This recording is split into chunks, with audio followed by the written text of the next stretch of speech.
Every time they'd break new ground on Burnt Store, 30-year-old body discovered on Burnt Store Road. Like, yeah, it's because it's where they used to fucking dump them back in the day. Jesus. They found a bunch of bodies on Burnt Store Road during all the construction. Really? Oh, yeah, it would happen all the time. Well, I say all the time, but it probably happened like 3 times in like fucking 5 years. Like, oh, body discovered in fucking construction site, Burnt Store Road. There's Oh, the listeners. and the other host over there. Oh, the listeners. Hello, Very Clarice. nice. I like the NPR voice. That's pretty good. Have they silenced the lambs, Clarice?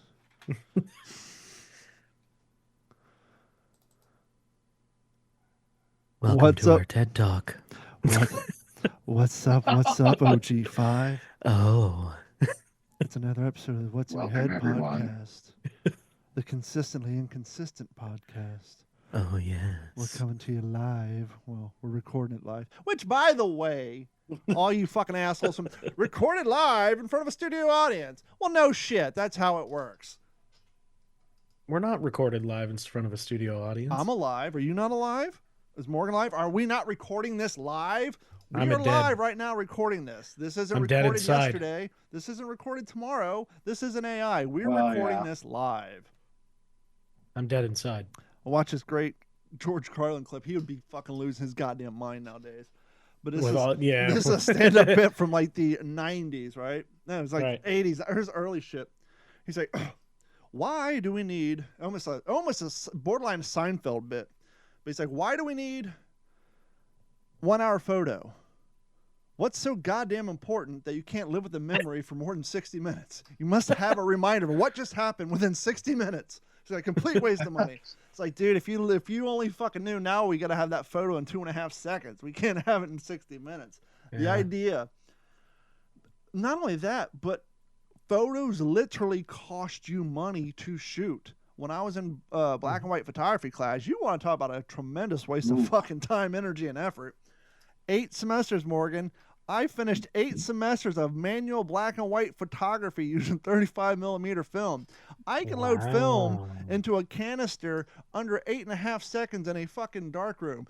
Is that talent that can make me money today? No.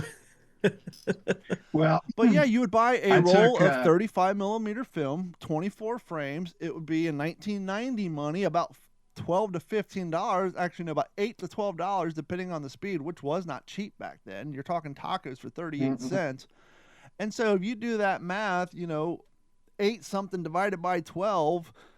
So let's just say 875 divided by 24. Each one of those photos cost you roughly about 37 cents. Actually, no, that math didn't come out right. I can't use the calculator. I'm an idiot. My cat's breath smells like cat food. So let's do minus 24. So, yeah, you're talking roughly about 15 cents or, 15, 20 cents per photo. You That was couldn't just big money back in Morgan's day. And that's before you developed it. yeah. And in That Morgan's doesn't day, they had to have do the the whole chemicals glass. and- They had to do the whole glass chemical plate where he had to go in the dark Yeah. room and open the glass plates and put it in Oh and then gosh, carry it out in the dark. when I and get took that hood over photography, I had to flip the hood over my head and hold the thing that actually lit off with the spark for the flash. There's a guy on TikTok. Wow. I will send him to you. There's a To guy sit on, there with exposure for 15 minutes? Yes. I will send him Yeah. to you. There's a guy on TikTok out in Colorado. His clothes are all chemical burned. He has an old fucking creepy pedo van because it's a mobile darkroom. And he mixes the chemicals. He does the glass plates. He has it in the box. He slides Come it in. let me take your picture. He puts the burlap thing over his head and waits, and then goes and develops in his fucking van and pulls out these glass photos of the mountain ranges. It's insane. And to think that was the way to do it. There's a knack for stuff like that nowadays. Like there's a niche for it. Like everything has its little niche, and there's like a little following for shit like that. Like that fucking kid. Yeah, that fucking kid. Like, that guy. He's that fucking guy. He's like that fucking Mr. Beast. But that kid David Dobrik, Don't know him. and he's fucking. At this point, he's probably a billionaire, but he got famous from Vine. And he blew up with that. And now he's like, multi-millions of dollars, got a fucking big ass mansion in Beverly Hills or whatever the fuck. He brought back, he made it a trend to use disposable cameras. Disposable I fucking remember the that. ones that you buy at fucking, you remember Eckerd's back in the day? Mm-hmm. You go to fucking Eckerd's, you get a disposable camera, you rip it out of the cellophane pack, and you get 12 shots, and you wait for that shit to fucking develop. He brought that, he made that trendy. So So now that's a thing that's all of a sudden coming back, disposable cameras. you got to forgive the young lad, Morgan. He's too young to know. You know what disposable cameras are called? Huh? You know what disposable cameras are called? What? Cameras for fucking poor people. Yeah. They didn't want to pay the aforementioned, $150 for a camera or $75 for a camera and then $12 a roll. No, you would just go pay the $9, Right. shoot it, and then still pay the $15 development fee. But Right. yeah, is that the guy who goes around and says, no, there's another guy who goes, is that the guy who goes around and says, hey, if I give you this camera on your vacation, will you send me the pictures? Have you seen him? I don't know if that's him or not, but I'm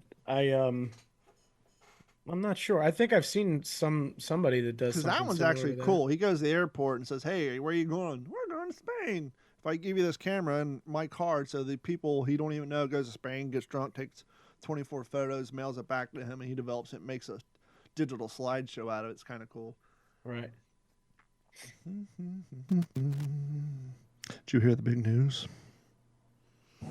The truth has finally been set free because we have the most transparent administration in history. The golden era is about to start. Yeah, they came out with what the New Jersey drone shit was about. Oh. Yeah, we lost Morgan. I done scared him. He done RUNOFT'd. Wait for him to come back. His mama done RUNOFT'd.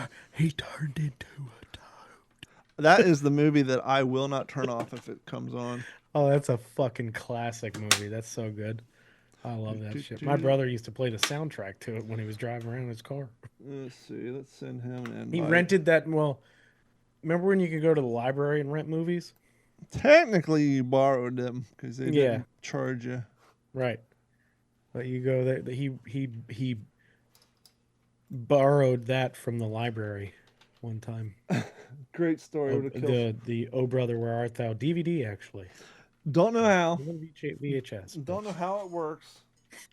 But remember back, well, you can still do it, but back in the day, it was a big thing, and it was pay-per-view. Right? Yeah. When pay-per-view, well, Morgan's come back, so wait.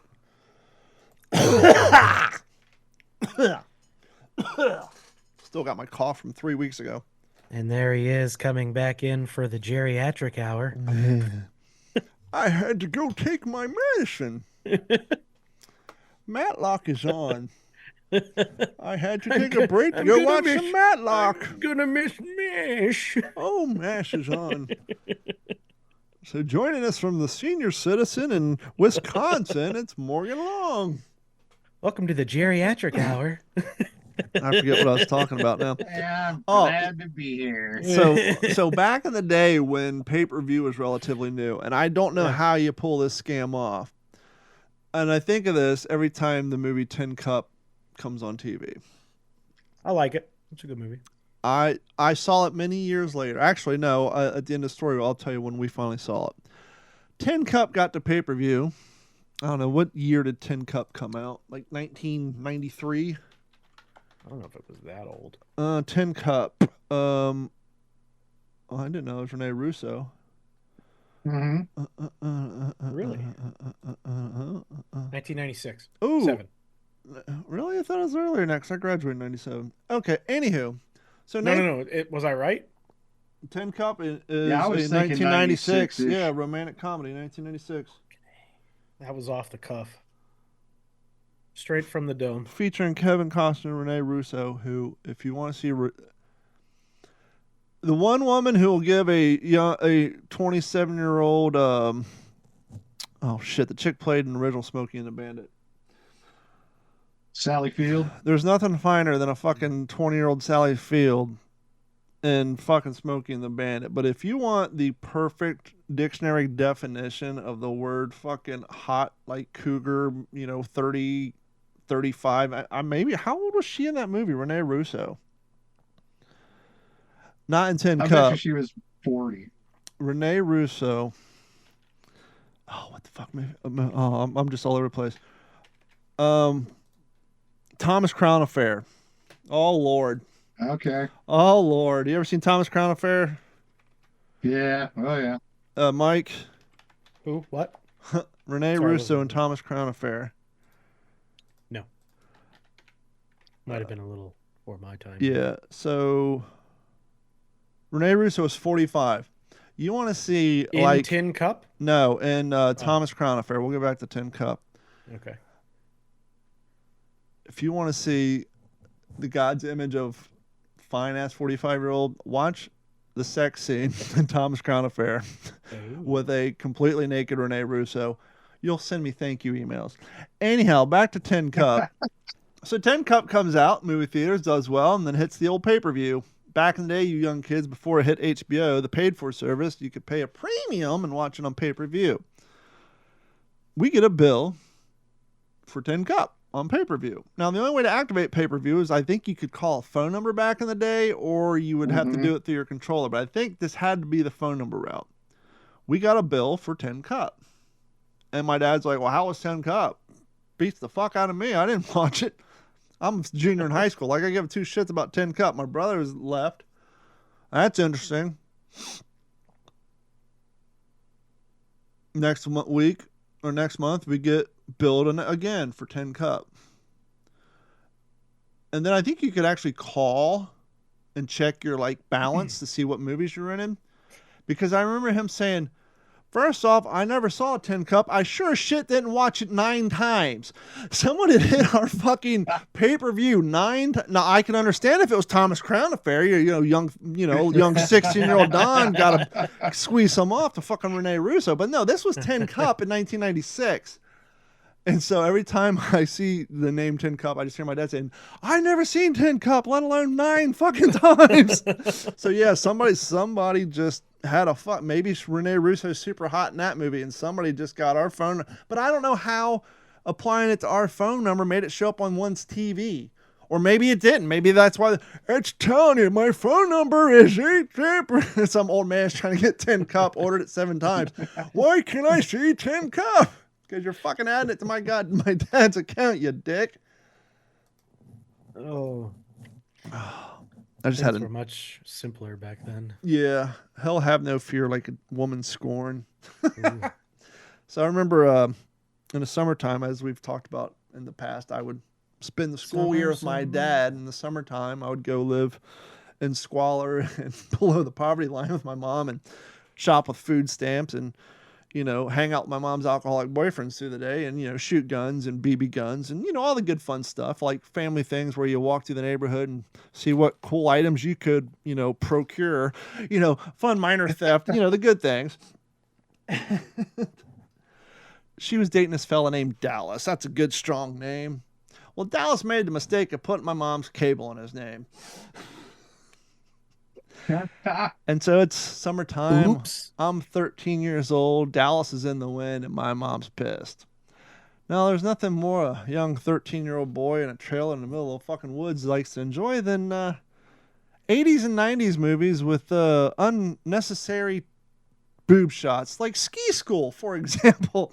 And so at 13, I'm going through the list of every fucking, 80s, 90s teenage boy Porky's, fucking Ski School, anything that anything that's going to have at least 1 or 2 tit shots. My mom's just throwing it up. Boop, boop, boop, boop. Fuck you, Dallas. I'm sure his goddamn cable bill's through the roof because I probably watched every one of those guys. My cousin's coming down. We're both the same age. And I got 2 13 boys all fucking hopped up on, hey, let's watch Ski School again. He's probably like at home, I never seen Ski School at 9 fucking times. Oh. That's just, yeah, that's one way to stick it to them. Nowadays, they just go on the internet and say, this guy's an asshole. See, we didn't need to do that in my generation. I mean, we had the internet, but it was pretty easy to fucking steal a nudie mag DVD that you would, because they would always, it's like every once in a while they give you like a free sample that was in a fucking nudie mag on the shelf of a fucking uh whatever fucking store you would go into, and there would be like a in the back, because it was all cellophaned up and whatnot, and you could just fucking open that shit, throw it in your pants pocket, be a hoodlum. Now, you So- 18 and 19-year-olds are probably thinking, what sort of degenerate was Mike to be publicly shopping for pornography, which was a thing. But no, I forgot all about that. You Yeah. used to be able to go to 7-Eleven, Circle Yep. K, and up There was a behind the fucking magazine rack next to the shelf. cigarettes, Yep. they are all covered in Mylar. All you could see is the chick's face in the title because all the rest of it was covered up with a Mylar screen. But yeah, you could Yep. get your fucking Hustlers, fucking Jugs, Playboy, Skank, all that shit from your local 7-Eleven. Now they get all hoity-toity. We don't sell vape. Well, back in the day, you used to show ass to ass fucking That's stuff. right. Yep. Yep, I forgot all about that. But yeah, Front cover to rear cover, you could get fucking titty mags right there at 7-Eleven. Stan and Haney looked at me like I was crazy when I brought up the concept of hedge porn. The old Hedge. The old hedge porn. Like, what the hell's hedge porn? It's like when fucking the other 13-year-old dudes would hide their dad's Playboys in the bushes in your neighborhood. Or you live in Kentucky, every development was surrounded by woods. You'd go out there to fucking trail and somebody's inevitably stashed a Hustler, so at least in Kentucky, Tennessee, and Ohio, most 13-year-old dudes, their first vision of pornography was via hedge porn or, someone's older brother in their back. Come here, look what my dad has. Yeah. But yeah, they just thought I was the craziest concept in the world, hedge porn. I'm like, no, it was a thing. Absolutely. See, back I'm in from clear across the country, so back in Morgan's day, that would have been all magazines and whatnot. No, that would have been fucking cave drawings. yeah, I was just gonna say it was, Or it was etched- carved in stone in or the cave wall. drawn on a fucking Fuck leather you. canvas with a quill. See, 7 he- years ago, this See, woman met a man. He It was had the called Two original- Girls, One Chalice. He he had the original like Playboys and stuff like that. You probably had like VHS tapes and whatnot. Well, I had that in high school, but back to my I had mom. DVDs and the internet. Well, here's the thing. So, roughly around It was 19, way easier.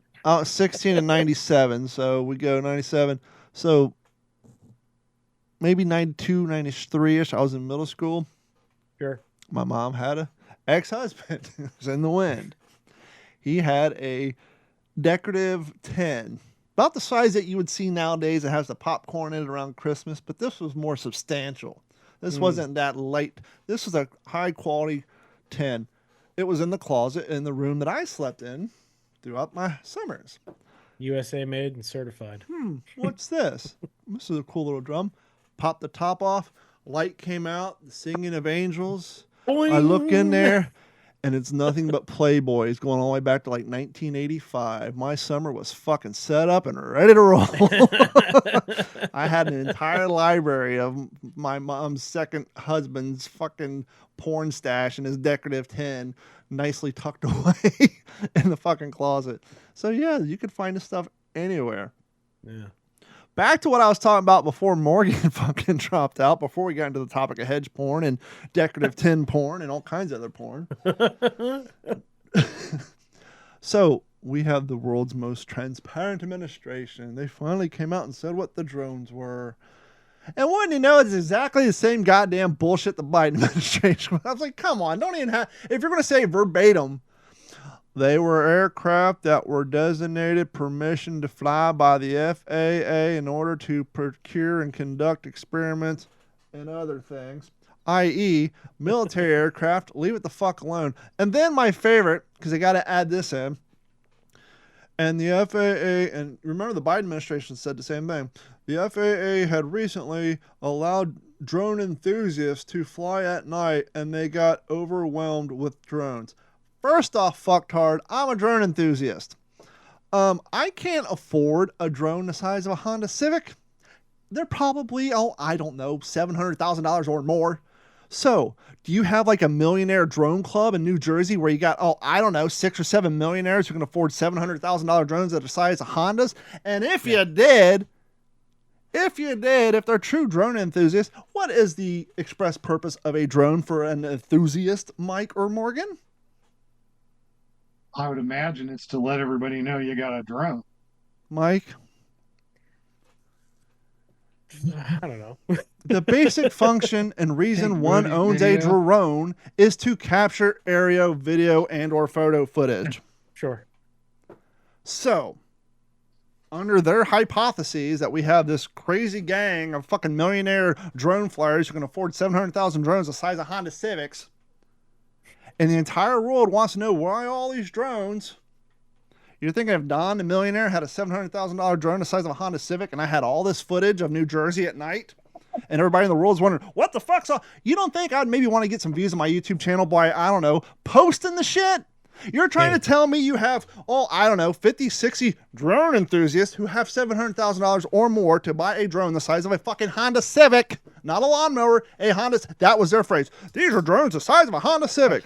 They're enthusiasts. Where the fuck's the footage? I ain't seen one TikTok video, one YouTube video, one fucking Instagram reel, one fucking anything of someone saying, that's me, this is my drone, fuck you all. No, because it's bullshit. And I get you can't talk about it. I get that it's bullshit, but don't. Before Trump got angry, I'm going to tell you what's up with the drones. And then they come out 4 days, we're going to tell you what's up with the drones. What's up with the drones? It's the same bullshit the Biden administration. Well, fucking thanks a lot. Good thing you're in the open.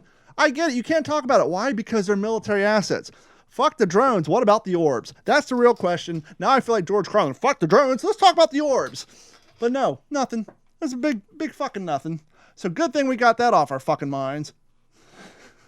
This was brought to you by the on Digital 410 Media YouTube channel. Go subscribe. Because if we had a $700,000 drone, you can goddamn would have footage. Because That we have fucking footage. video's getting posted right there. Because son. we got a $230 drone, and I got to use footage for fucking everything. So you can only imagine the quality of the $700,000 variety.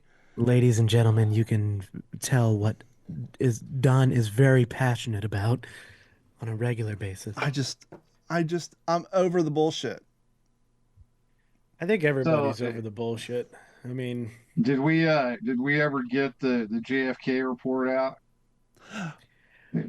No, I but thought apparently we got the non-redacted. We discussed that, didn't we? We got the non-redacted Yeah, version or whatever. I'm kind of in I the haven't- dark here lately, so I haven't read it, but word on the street is they probably should have kept the MLK shit tucked away because people are referring to him as P. Diddy Sr. So apparently I haven't read it. So this is this is apparentlys and supposablys and all the legal jargon that get media sources allegedly Strictly speculation. But the people who have read it are all going on to fucking TikTok blank face like. So apparently Al Sharpton, not Sharpton, but MLK and a couple of other his contemporaries were essentially doing the same P. Diddy shit back in the day. It's like, maybe they should have kept that shit quiet. there's like have you ever watched Drunk History? Yeah. Yeah, so there's like a drunk history on that where they were trying to blackmail him by sending his wife, back in the day, I guess it'd be audio, an audio sex tape that was supposedly him with, at least one, if not more females. But none of that's surprising though, right? As long as they're overage, none of that's surprising. That was like the thing back then, right? That if even JFK had Marilyn Monroe, I mean, fucking everybody was. That shit was like if you were. That was like the worst kept secret in the world. But the point is, if you had money and power, everybody knew you had at least 5 on the side. Unless you're one of those too busy protesting too loud about homosexuality because on your off time you're at the fucking rest stop on the interstate trying to find a fella. Remember those days? You hear on the news? No, I don't remember those days. Oh, why don't you enlighten us, Don? Sure. So back in the 90s, what do I get for a 20?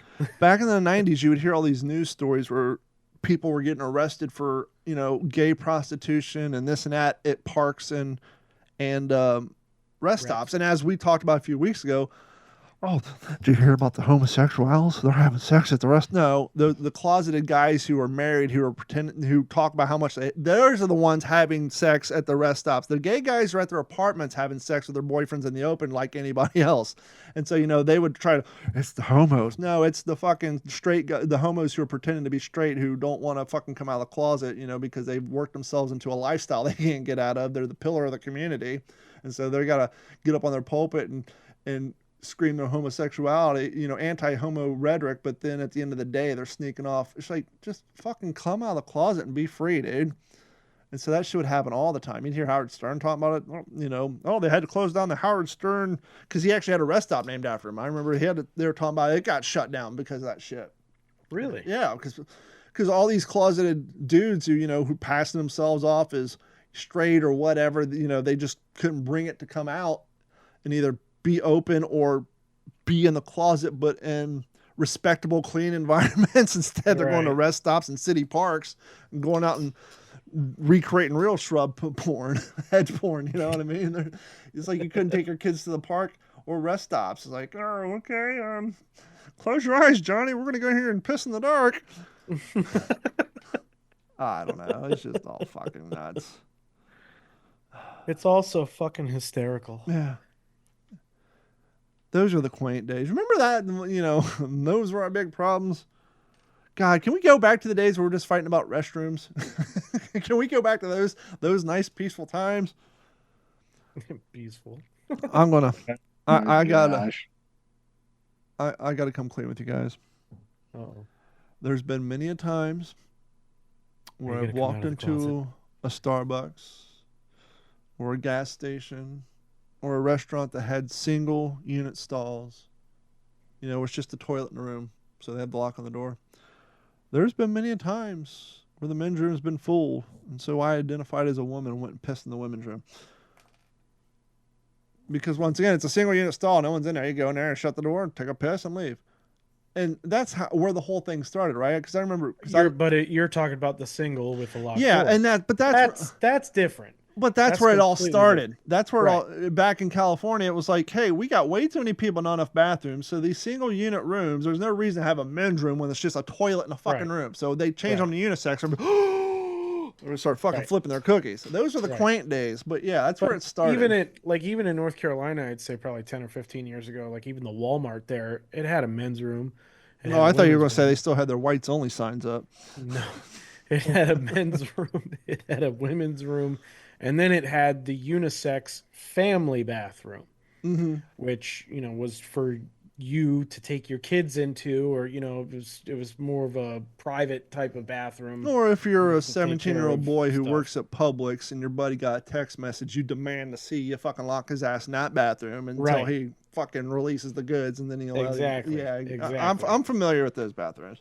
Exactly. See, that I think, get the fuck out of the women's room. If it's multiple stalls, it's one thing if you genuinely make a mistake and you're rushing and you're like, fuck, the first door, and you're like, bam, I'm in there, and you're fucking dropping a hot load, and you hear, and all of a sudden, I was gonna say, and all of a sudden you start to hear fucking 6-inch pumps walking across the tile, and you're like, oh fuck. That could be my Vietnam vet neighbor that's wearing the pumps in the men's room. You never know. Yeah. But yeah, I mean, I'd say if you're gonna do, the whole bathroom situation, make a couple of extra bathrooms in the fucking Walmart that are for whoever the fuck wants to go in there. They have those. It's called for the staff. I like to have arguments in my head so that when they come to fruition, I already have my fucking rebuttals lined up. Right. And I remember, and you guys can, Mike, you can definitely attest to this. Morgan, you can too. As a service person who spends 8-hour shifts driving from job site to job site, one often has to take a shit. Now it's gauche, frowned upon, bad manners to blow up the bathroom at your customer's location, right? So your job is to do so either before or after leaving said location. Sure. Now we all know gas stations are out of the fucking question. I have Typically. personally found the cleanest restrooms in town are either pharmacies or Publix. Why is Publix bathroom so clean?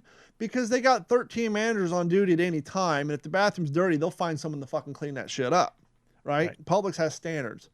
I went to Walmart one time, the one in Del Prado, and that bathroom looked like a fucking bomb went off in there. Oh, yeah. And I walked out there and I see a manager. I said, let me guess, you guys got your own bathrooms in the back, huh? That way you don't see. Yeah, actually, we actually do. I was like, yeah, exactly. You guys ever go in these and see how fucking bad they are because you're shitting in the back? That's funny. Yeah, it's like Dane Cook said back in the day, why are all public restrooms fucking wet? There's paper on the stalls. There's always a Nazi fucking swastika carved in the door. It's not fucking drawn on, it's carved. He's like, who's the fucking Jews? He's like, who's the, can I take a shit on fucking Jews? That was one of the funniest ones to me. It's never just drawn on, it's fucking carved with a key. How mad you gotta be taking a shit? Fucking Jews. His other one was when you're sneaking in the house and you got hardwood floor and every step's like, help me. Try to sneak in and you're not wake your wife up or your parents. She loved you. You gotta wash your dick and balls. Top, left, right. Top, left, right. Let's talk about unintended consequences. Like me choking from that vape hit. So my boss came in the other day. He's just fucking just worn out. I was like, what the fuck happened to you? I've been up since 3 a.m. Ooh. Why? Couldn't sleep. Couldn't sleep, huh? Nope. Why not? I don't know. I said, it wouldn't have anything to do with the fact that you decided to get healthy. I've had this cough for fucking since I've been sick 2 weeks ago. Hold on. Let me just hold on so I can get this shit out of me. Since before we went camping. Mm-hmm. Fucking guy was like, you want to go camping? I'm like, yeah, sure. He's like, all right. And we get out there. He's like, oh, I'm sick. Motherfucker. I just got over being sick. Well, it's not like we shared a tent or even a fucking kayak, asshole. We were no more, other than when we ate, we were no closer than 20 feet apart. Hey, don't talk about our personal time. Are you choking over there? Come on. Get your shit together. Thou shalt ingest a satchel of Richards. That's one of my favorite lines ever. Your boss came in at what's fucking... hold on. We can edit this shit out. I'm still fucking dying. What's that fucking highfalutin tea that everybody drinks? Fucking oh god damn it. Earl Grey. Earl Grey? Yeah. Is that what you're drinking? That's not what I'm drinking, but that's part of the story. I'm just getting the information here so as we go through we can yeah, that's very good classy man's tea. Earl Grey. Yes. Is it Grey Poupon? Possibly. But Earl Grey with a little milk, very nice. Yeah. It's very, very enjoyable. I've never had tea. I've never had like the English way of like milk and sugar and all that stuff in it. Is it good? I don't like the sugar, but tea with just a little bit of milk, I can enjoy that. Yeah. Yeah. Well, we won't even go into this because now the fucking math isn't like the search that came up when we were looking at work is not coming up. So the math isn't mathing. Fuck.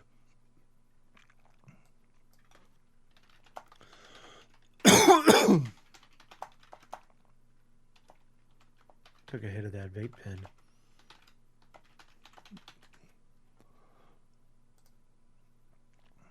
Never mind. I can't find it, so it's without backing up. Long story. Whatever. So, go ahead and go. I'm just dying. You guys can talk.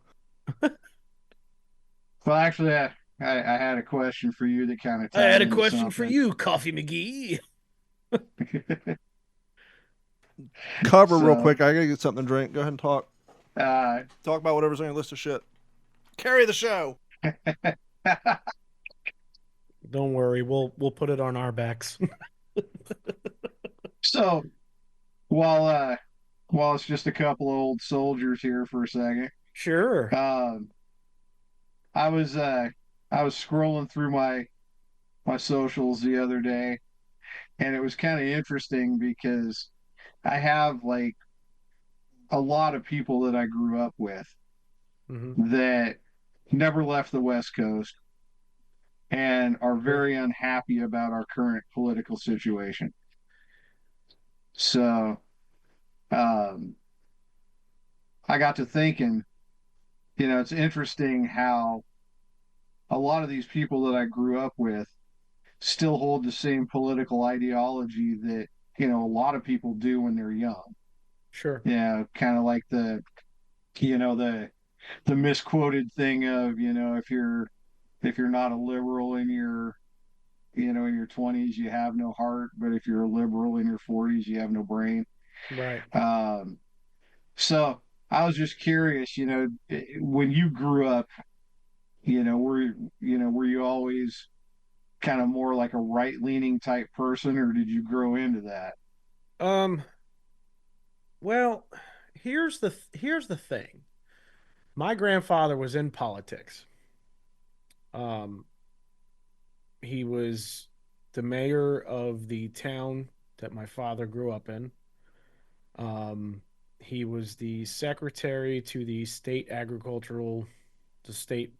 agriculture department or whatever. Secretary? Yeah. Yeah, for the state of New Jersey. And then amongst a plethora of other political positions and, things like that. Nothing like really high up, but mostly just at state level with New Jersey in general. Um, so I grew up a lot more right leaning because my grandfather was, was certainly more of a Republican. And that whole side of my family was very Republican. My father is a Republican, always, as far as I know, always has been. Um, I think, I think as I've gotten older, um, I want to say when I was younger, I hate to admit it, but I was probably more left leaning. I wouldn't call myself a Democrat because I didn't really, when I was growing up, I didn't really give a shit about politics.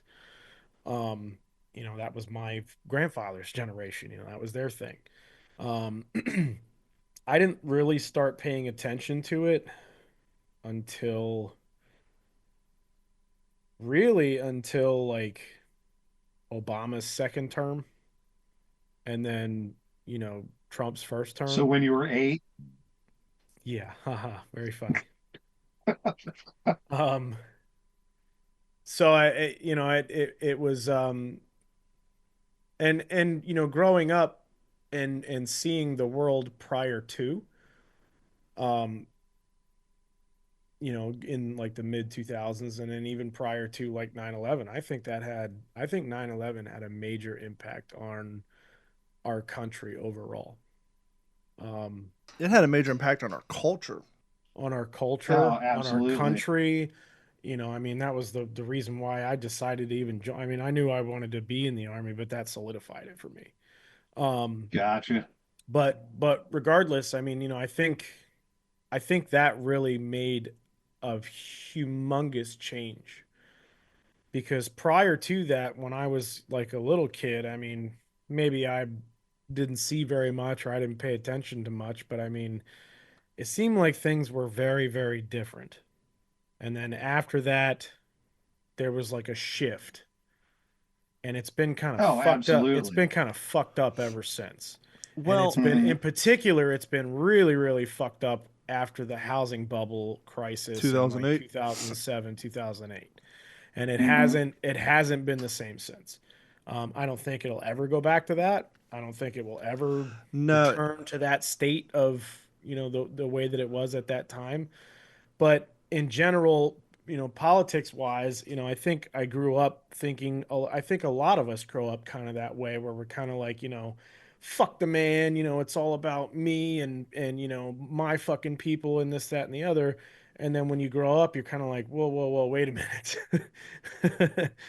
you know, y- y- in general, yes, as a whole, like, we have control as a whole, but individually, I mean, I really have a hard time, you know, trying to wrap my head around one voice can make that big of a difference, especially somebody like me, who does a podcast every Wednesday that, I mean, we have decent viewership, but I mean, it's not out there, really, really big. So Because we don't get crazy enough, right? There's I guess so, normal yeah. everyday person crazy that like in Uh-huh. polite society we don't acknowledge, like talking about fucking looking at porn and hedges, for example. Sure. That's locker room talk, but everybody talks that way.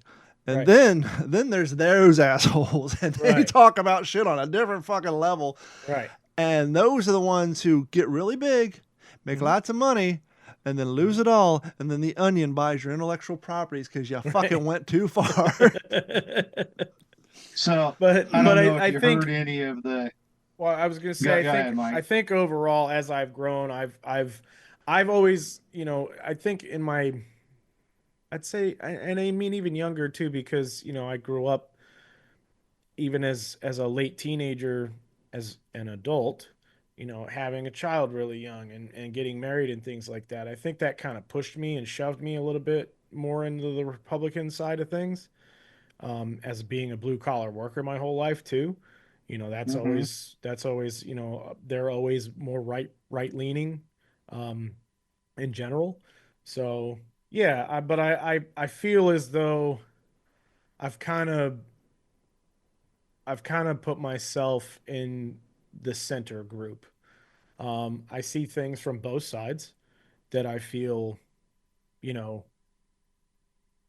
I don't want to say I feel strongly because I don't follow politics every single day, but you know, if something gets mentioned, that is more left leaning and I'll go and I agree with it, I'm not going to say, "Oh, well, fuck all the Democrats." I'm not going to agree with anything that they have to say. I think there's justification on everybody's side sometimes, depending on what it is and depending on how extreme it is. So, that's just my take on it. So, Well, to that point, I really think that if you really break it down, mhm. the majority of people are leaning on the same fence. Yeah. They might be on different sides of it, but we've gotten to such a point where the fringes now represent Mhm. the whole. And that's not really how it is because the majority of us are just, we all want the same thing for the most part. And we just have maybe a slightly different idea how to get there. But Right. the whole purpose to that question was I, I was raised by like a hippie flower child. Mhm. Like Not the my guy from mom Seattle. was. Whoever saw that coming? Well, yeah, exactly. So I'm going to kind of tie a couple of things together here because, like I was telling You Mike, mean the guy from San Francisco from the 60s and 70s grew up at a hippie commune? That's bizarre. well, my upbringing wasn't that bad, but my uncle actually did live in a hippie commune in the Oregon Coast Range in a geodesic dome where all they did was smoke weed and blow glass all day. I mean, it was like Smoke weed and ultimate. make weed pipes. Exactly. I think we brought that up in a past episode. You learn to We blow have. glass, you Yeah. start with bowls and butt plugs. That's right. So, what kind of got me thinking about that is, when Don was talking about his mom having you know, multiple ex-husbands. Mhm. My mom, my folks got divorced when they were 10, when they were 10, when I was 10. Boy, they did And grow up in the olden days. yeah, You're 10 so now, I son. You think must go off and start a family and have your own farm.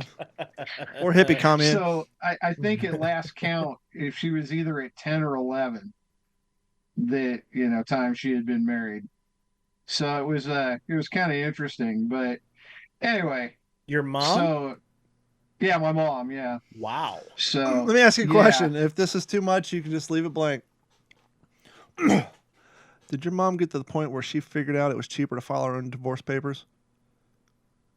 I'm not sure. I I think that probably the Oregon State corrections department must have their own their own legal aid thing, because yeah, she got married twice in the Oregon State Penitentiary in Eastern Oregon, and Holy shit, your She was mom's in on the prison? inside, or she like? no, she married guys in prison. That was That's back in Oh. like interesting. pen pal days. Ooh, have you ever talked to her like about that, like just that aspect of her life? Actually, Because a lot of people have questions that about the type of women who find pen pals and then potentially acquaintances in the prison system. Yeah. so so my mom was an attention whore. Mm. She needed to be, constantly validated. So any situation that would give her that validation, she sought that out. And you know what? So That's actually a very intelligent move, right? You realize you're looking for something that not everyone can provide at a level in which you have this desire for that you can't explain. What a Right. better way to acquire it than a captured audience? oh, Here's a absolutely. pool of dudes just looking for someone to talk to. Yeah, so anyway, um get this, I'm texting with my wife the other night, and she sends me a screenshot of this strange phone number, and she goes, "I'm not going to answer this." And I'm like, "Well, you probably shouldn't." So this was probably, I don't know, a week or two ago now. And so uh she ends up calling me, and she goes, "Hey, that was your sister." And I'm like, "Ah, okay." You know, haven't really talked to her in like 18 years, but whatever. And she goes, "Yeah, she was just calling to let us know that your mom died." And I'm like, "Oh, wow. Okay, Wow. cool." So, yeah, I guess December 23rd, um, she was like, I don't know, I guess she would have been, this is 78, something like that. That's young. So we hadn't spoken in I was probably gonna close to 30 years. Yeah, I was gonna say it doesn't So sound like you had a very close relationship with Yeah. your mom. no, That's no, that's no. and not to sound like gauche with the audience, but like if you know the type, you're like, well, there's that. Sorry, but I kind of I get it. You know.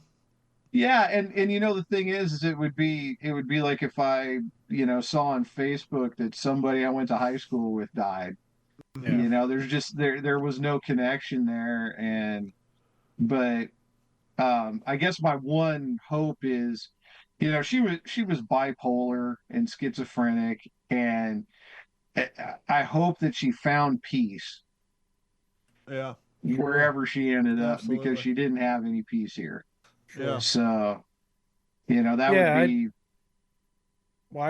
I know a buddy that's like that. I mean, him and his father had a shitty relationship when he was growing up, and he was in the hospital and was on his way out, and my buddy went down there, was talking to him and whatnot, I guess, and was just like, well, this is the end, and he's like, whatever. And I guess his father had, like regrets and stuff like that. And, it was like, well, it's kind of too late now. I mean, and it just ended up being like, look, man, I'm fine, you know, Yeah, and take it's care type of situation. You know what I mean? It's like yeah, one of those and strange it's Let things. me really give me an interesting address and I'll because send some flowers. Yeah. yeah, and it is really interesting though, because when I cut ties with her, Hmm. it was before my first son was born, and people were like, "Oh, it's really awful that you're not having a relationship with your mother," and I'm like, "Yeah, but is it?" It's like, what? In all honesty, do I owe her something? Right. And is the drama and the pain and agony and anguish that relationship is going to bring? I mean, what do I owe her? Right. That's for that. Mm-hmm. So, And the interesting thing about growing up like that is usually those decisions put the family in environments that are similar in circumstance. And so as you go, because back in the day we didn't have school choice, right? So as you would go to school with the kids in your apartment complex or neighborhood, you all had very similar childhoods. So you didn't know that your fucking parents were unreliable and you were fucking broke as shit because everyone's parents were drunks and because you all lived in the same neighborhood. Right. And so yeah. to me, it's like there was time when I moved to Grove City and I'm like senior in high school and I'm starting to get out there on the road and meet people and go to houses like, wow, your fucking parents are married? That's cool. It was like an anomaly to me because everybody grew up. Yeah. We were on the same situation. Like, I think I could count out of my friends, maybe two out of like two handfuls. Actually, parents weren't divorced or on their second marriage. And this was in the 90s and shit. Yeah. So check this out. We'll play generational Wheel of Fortune here, okay. Man. So when my parents got divorced, it was 1981 or 1982. And they actually put the 6 kids in my school in a support group. Wow. For people with divorced parents. Because there was 6 of us. And it was just a middle class working neighborhood. It wasn't, it wasn't anything affluent. But there was 6 of us. Wow. And I bet you by the time you got to, probably 4th, 5th grade, Mike, there was probably a support group for the kids that still had married parents. Yeah, because they felt like outsiders. Because there was like 6 of them. It'd be hard to say, but I mean, my parents were never married. My parents, my father and my mother got separate. Well, not separated. I mean, they split up when I was 8, and give or take. I mean, there were all kinds of fucking issues and stuff like that. So, but hey, it was the 70s. What do we want from them? I mean, let's be honest. It's fucking 1974, 1978 in my case. The fucking 1977 was a wild year. I can't blame them. How old do you think I am? I'm talking about me. I'm talking about Morgan. I'm talking about, the whole, we're all complaining about our parents not getting divorced and fucking our lives up. Well, it was the fucking 70s. What do we expect from them? Yeah. The 70s, I think, the late 60s and the 70s, I feel like were very like, we're talking key parties and cocaine stacks. I mean, like very, very like, oh, let's party and we'll hang out for like 6 months. Oh shit, I'm pregnant, and then all of a sudden, I just had a great thought. Here's a video meme, right? You got all these Facebook, TikTok posts, whatever memes of upside down pineapples. Ooh, upside down pineapples. Ooh, swingers. Ooh, they're swingers. Meanwhile, there's fucking ladies in their 70s and 80s like, bitch, I got a bowl full of keys in the kitchen. This shit ain't new. We were doing this in the 60s and 70s. All those people who were having key parties in the 60s and 70s, they're in their 70s now. You're all trying to be all, look at this new society we have. Pineapples. Ooh, upside down pineapples. Now, OGs are like throwing their fucking keys in a goddamn bowl. Bitch, please.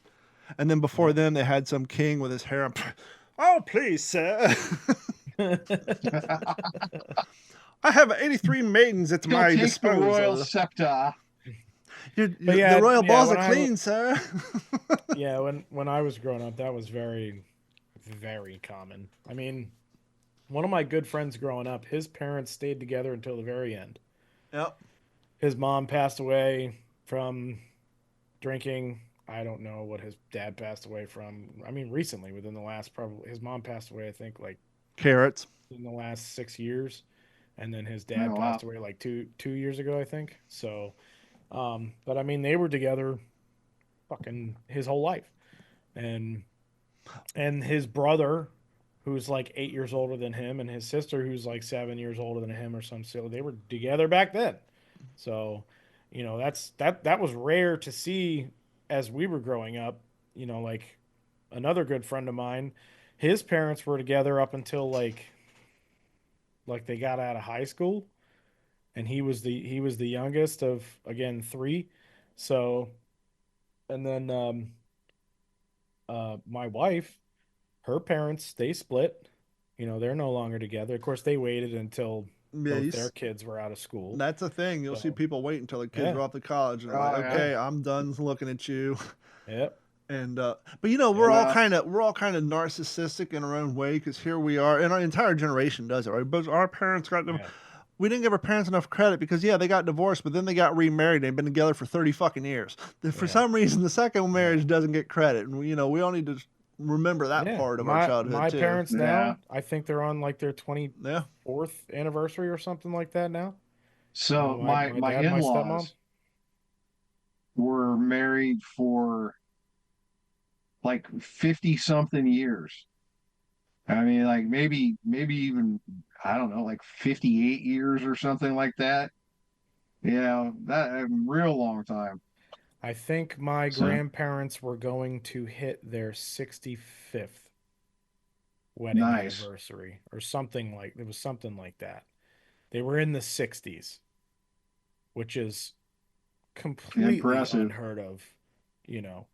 Completely unheard of. That doesn't happen. And that's the generation that, most of us have looked to for the past 50 years as, that's the example, and it always has been, and that's right. And I think, some people get down and out. I certainly have, I've gotten down and out about stuff like that, where it's like, man, I'm on my second marriage already. My grandparents, all they ever known was each other, and they made it until they both died. They were together that whole time. So it's, it's interesting to see how things have changed from back then to now, especially if you look at, all different kinds of things. He probably, Don, he probably notices stuff like that too, doing World War II stuff. Yeah, reading up on history in general too. Yeah, not to get too overly philosophical 100 minutes into this podcast, but you got to think though, if we're honest with ourselves, it goes reinforce that, maybe there's something to the whole no sex before marriage shit, right? Good point. When you got an entire generation of people, they do it one time, like, ooh, that feels nice. You're going to do that with me for the rest of my life? Let's go. And so you go off, you form a family, you're happy. But, as we get more progressive and things change, and jokingly the key parties and the roaring 20s where, all that crap started, as the decay of religious society broke down, people are like, well, that's awesome, but she said she'll do that. He said he'll do that. It's like, and so the whole thing. You can get it anywhere. The whole thing kind of options, and that options break shit, right? Yeah. Maybe that's some reason those arranged marriages you hear coming out of, parts of Asia, people staying married for 45 years because that's all they know. They're like, hey, I'm happy with this. Yeah. Well, and I think you're onto something there too, because I watched a documentary about, marriage and arranged marriages and everything. And first of all, marriage is almost like a labor contract. That's exactly what it is. It's a way to save money in taxes. Because, you're going to go into, basically the business of creating a family and a farm and, whatever else. And, we've developed it over the years, this notion that, you have to have the feels before you can get, before that's the right person. Yeah. Yeah. Where back in the day, it was like, you're good for me, I'm good for you, we're going to learn to love each other. And that's really what we've gotten away from is, that, and I think that's part of the reason why the divorce rate's so high, is because when we stop having the feels, it's like it's 65% now. Yeah, men insane. and women these days, do not get along. Oh, you know what's crazy? I saw this Can't comedian. stand each other. I saw this comedian. He pulled out stats. He was talking about the divorce rate, and he said, "Do you actually believe it or not? And this is true. The divorce rate amongst lesbians are higher than any other group." And he said, "Even women can't fucking stand women." He said that goes to show who the problem is. If there's more lesbian marriages getting in divorce than straight couples in divorce, then you know the problem lies. It's with the women. Oh my gosh. Yeah, I mean, and you know, societal, you know, things that society deems Pornography. as No, seriously, my acceptable. grandfather and my grandfather's generation, they would jokingly tell you, "Oh, when we were 15, we'd go down to the train station and watch ladies pull up their skirts so we can see their ankles when they're getting up on the Right. fucking." Think about that. You're a society see where that you're kind of getting a stuff. chubby from seeing fucking 3 inches. Did you see the ankle bone on her? Yeah. I'll be back, fellas. To Yeah. now, you know, you fucking well, it started in the 80s, you know. They went from the swimsuits to in the 30s, girls were getting fines for wearing 2 pieces to, you know, now basically just go to They literally beach wear in a strings. Borat uniform and you're good to go. Or fucking they put tape on themselves. Mm-hmm. They just tape. Because Yeah. legally, if it's covered, it doesn't matter. Yeah. So, yeah, I mean, it just you know, things that society deems as, you know, and back then that society deemed, you know, We have decorum. inappropriate and stuff like that, and things, you know, in between decorum. in marriages in general, and you know the difference between men and women and stuff like that. Now all this, you know, we shout equality and stuff like that from the rooftops, and you know, things have changed so much. I mean, Look at me. Look at me. I understand that no one wants to see this topless anymore. 10 years ago, my running photos, I'm all fucking topless. Now you see my videos, I got a fucking shirt on, a vest on. I understand no one wants. I understand that society doesn't want to see this out in the road jiggling. So just return the favor, right? Can we get back to, Right. hey, no one wants to see this. I'm going to fucking cover up. If you could do the same, particularly on a bus, a plane, I don't know, at the fucking public library with my kids, that would be awesome. But no, it's just a free for all. Wear the least amount of shit you want. And it's just like. I saw a girl walk out of Target the other day. She was wearing a spaghetti strap top with the shortest fucking Daisy Dukes, and it was fucking 40 degrees out. Well, when I it was see cold and that, she's wearing when the I shit, I'm see like, that what at the the fuck old is wrong with man, you? well, I can tell you what the fuck's wrong with her. It's not her, it's us. As the people who live here, we forget that this is the destination for Indianers, Tennesseans, Ohioans, New Yorkers in the wintertime. So they're coming down here, and fuck you, baby. It's island time. I'm not putting on clothes until I leave. So they're going to Publix in the bikinis and the cover-up tops and the on a 50. I guess so. So, oh yeah, to me it's absurd. To her, it's fucking Yeah. spring. It's winter break. They're on vacation, and so Right. yeah, because I'm like that too. I'm like, who the fuck wears a bikini? Oh yeah, we're in Florida. That's who wears bikinis in public. The mom and her family from Minnesota who's gotten to get some subs on her way to the beach, even though it's 28 degrees outside. Yeah, but I feel like it's not just here though either. I mean, even 10 years ago, walking through fucking Walmart in Murphy, North Carolina, you would see some pretty fucking skimpy ass outfits. Fucking Murphy, North Carolina, at a Walmart. Well, I was complaining about Go the. figure. It's not exactly a vacation destination. Well, yeah, we just. I don't know. Just as a society, I mean, things have. That's what I was that's all thinking I'm about this saying. the other day.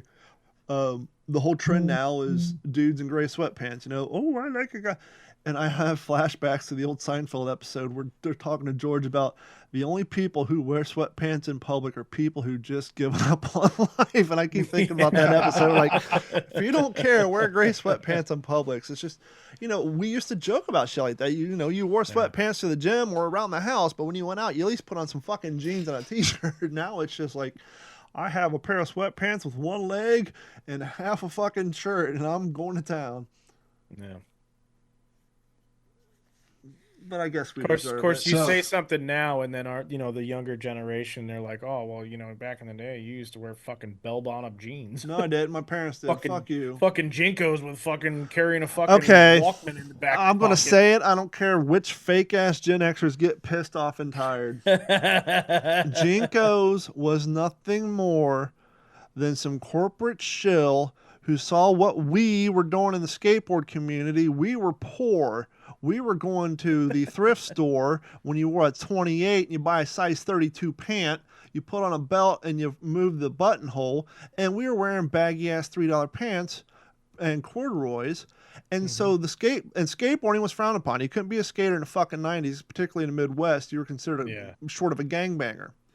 Yeah. And so these kids, the nerdy kids, that's right, I said it, the fucking nerdy kids at school, hey, Mom, there's these really cool guys at school, they skateboard, and they got these really big fucking pants.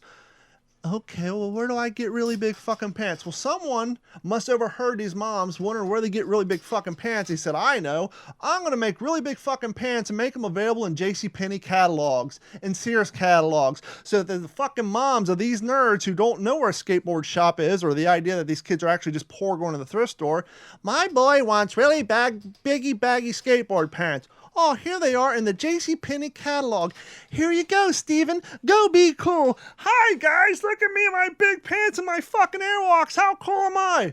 You're not. In the words of George Carlin. Oh, no. In the name of George Carlin, you're not cool. You're chilly, and chilly ain't never been fucking cool. I'm so tired of these I'm so tired of these fucking Gen X TikTokers pretending like fucking JNCOs were the end thing. No, you're a fucking nerd. You're a loser. Your fucking mom ordered them out of the JCPenney catalog, so you felt like you're fucking part of some subculture, and then you and your nerdy friends discovered fucking corn and ICP, and then your pants went way out the fucking window, and you became a fucking laughing stock. Knock it the fuck off. JNCOs were never cool. The ones that took it way too far were like, and even a lot of the fucking frat bros and that would fucking. There's this one dude on TikTok actually that still wears fucking JNCOs. The douchebag with the rollerblades. The rollerblade guy, Fuck yeah. that guy. That was the epitome of a frat bro in the 90s, I feel like. No self-respecting fucking rollerblader, because I had my time. I skateboarded for 14 years, and I did some street fucking rollerblading for a short period of time. Yeah. No self-respecting fucking rollerblader, even in 1993, was caught dead in any fucking neon bullshit windbreaker on with their JNCOs. No, you're a fucking cliche version of what you're trying to be. Knock it the fuck off.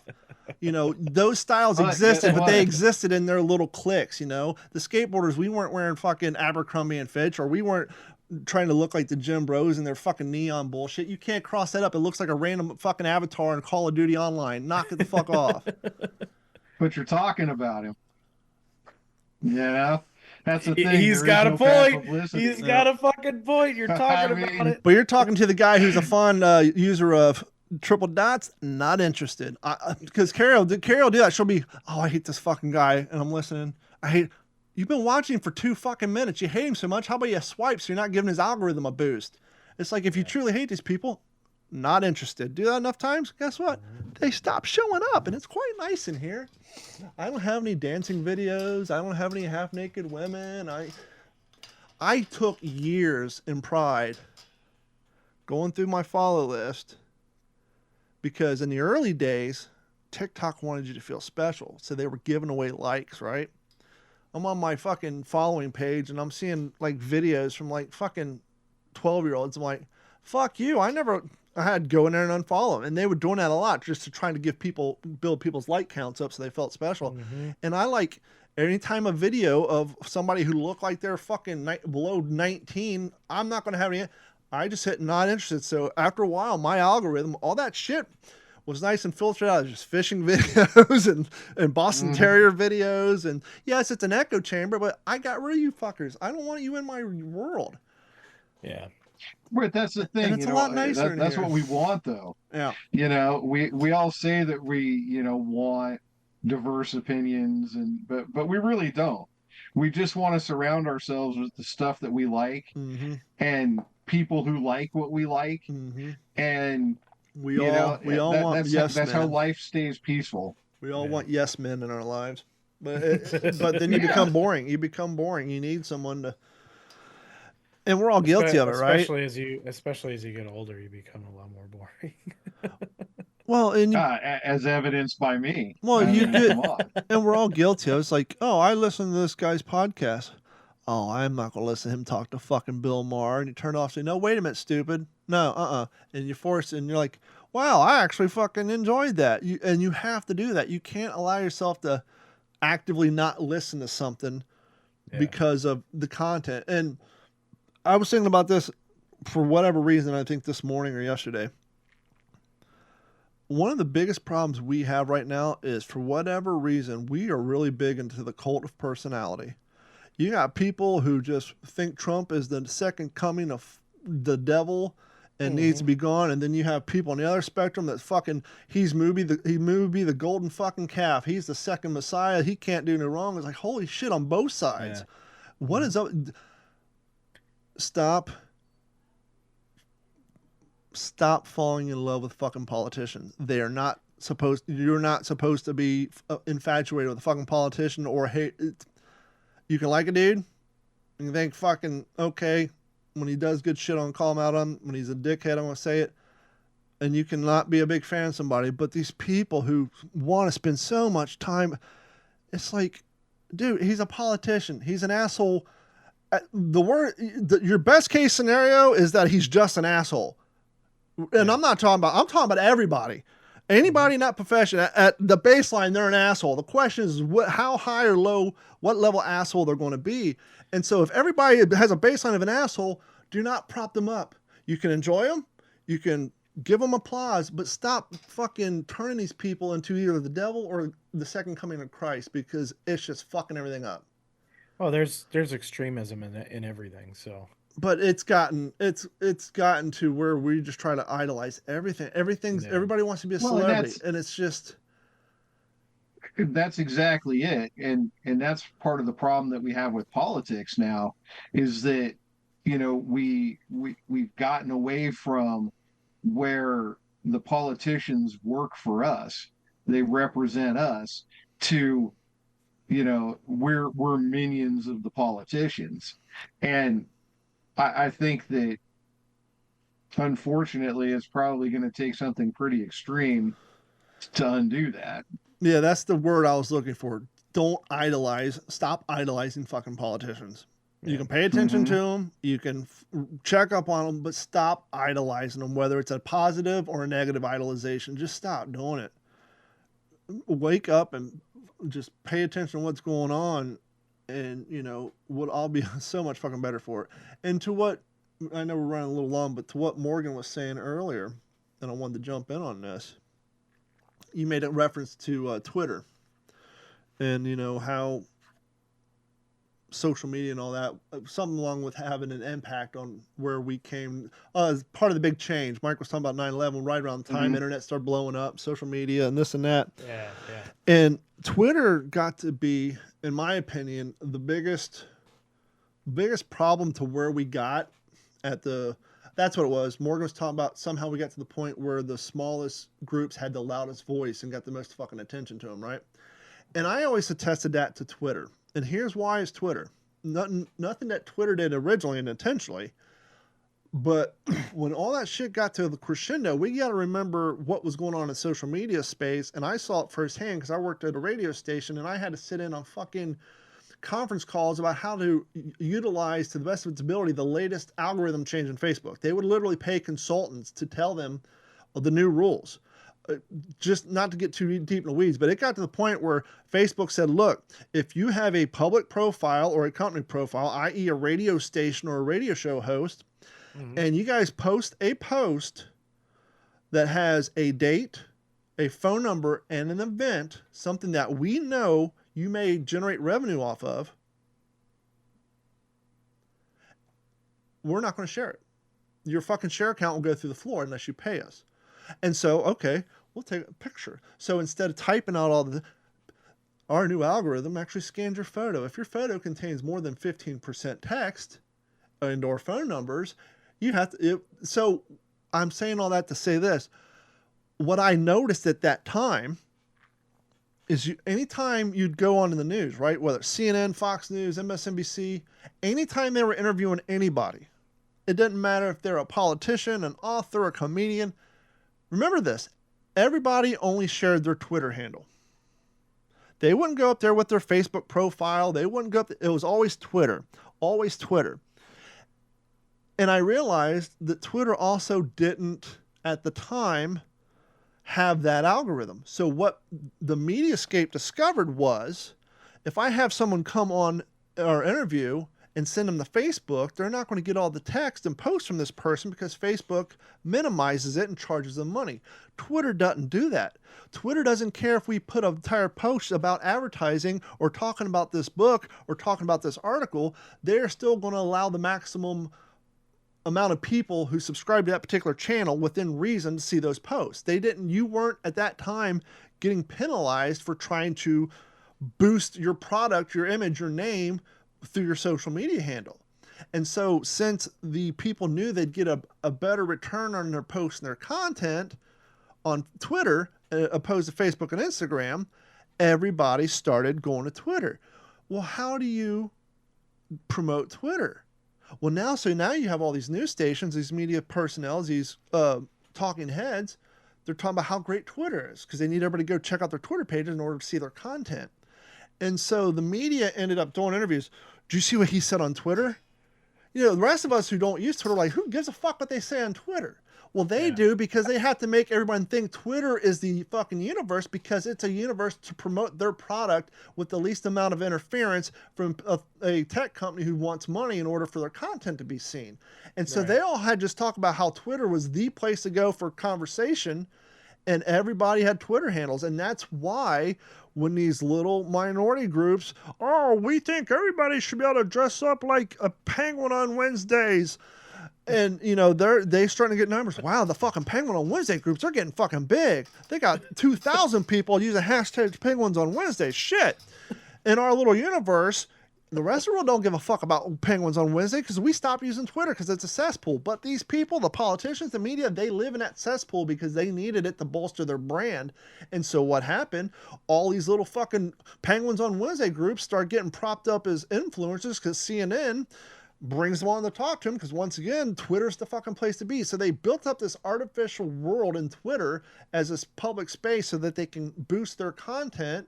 And then all the crazies that Morgan was talking about earlier, they got voices too. And that's how it seemed like the entire world and society got changed by the opinion of a handful of assholes on Twitter.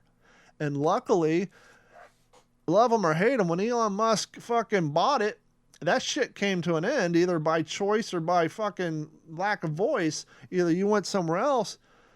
And so now you see people putting their Instagram handles up, their TikTok handles, their Substack handles, because now the media no longer props up a single location in an effort to boost their brand. And so that's how Twitter and all that bullshit came to fucking power. It's because you needed these group of people to pretend like this one app was the end-all be-all in order to push their brand without any major influence from the fucking tech company.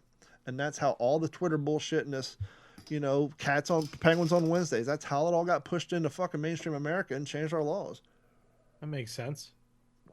It's like, you know, I used to, when I worked in radio, I'd talk to Stan about this in real time. I'm like, you know, back in the day, we didn't have social media. You had newspapers. You had newspaper editors. So when the crazy guy sent the letter about being a penguin on fucking Wednesday, the editor said, this guy's fucking nuts, wad it up and throw it in the trash. Well, now all the crazies who want to be penguins on Wednesdays, they have their own fucking publication. They have their own newspaper and they're the fucking editor. And not only are they the editor, now they got to find content for the people they're trying to appeal to. And so shit just gets inflated. Did you hear that Bob Ross farted on a kid in church? Oh, no. And then they all go run with the Bob Ross farted in the kid in church because propaganda. Because they need people to come to their newspaper so they can publish more of their fucking ideas. And so before everybody had their own newspapers, you either had real newspapers with editor or you had that weird guy selling the fucking magazine he made at Kinko's for $1.50 in a gas station parking lot. And it didn't get traction, and so the crazy people didn't rule the fucking world.